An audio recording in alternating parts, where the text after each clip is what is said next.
పోయినా మేము ఎలాగైనా చేసేస్తాం అంటున్నారు రేవంత్ రెడ్డి. అప్పుడు ఈ 880 అడుగులతో శ్రీశైలం నిండుతుందా?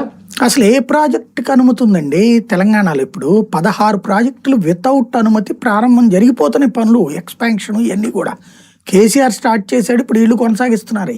పైగా ఇంకో 3-4 యాడ్ చేసుకున్నారు. వీళ్ళు రాయలసీమ ఎత్తిపోతల పథకానికి పర్మిషన్ లేదని చెప్పి తలతెక్క మాటలు మాట్లాడుతున్నారు. అక్కడ దేనికి పర్మిషన్ ఉందని చెప్పి చేస్తున్నారట వాళ్ళంతా. పోలవరానికి పర్మిషన్ ఉందా? ఎన్జిటి అన్నారు వీళ్ళు పర్యావరణ అనుమతి. పోలవరానికి పర్మిషన్ ఉందా?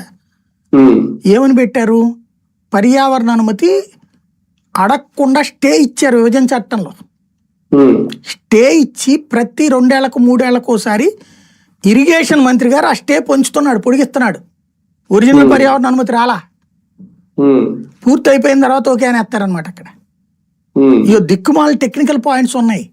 నువ్వు అది తెలిసి తెలియకుండా మాట్లాడడంగా తెలిసి తప్పుడు మాట్లాడుతున్నారు.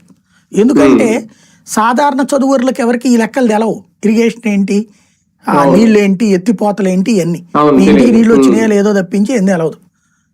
కాబట్టి వీళ్ళని తప్పుదో పట్టించడం. ఎన్జిటి ఆపేసింది, నువ్వే రాసావు కదా, ఆంధ్రజ్యోతి రాధాకృష్ణ రాశాడు కదా, ఎట్టోర్ల కాలం రాశాడు.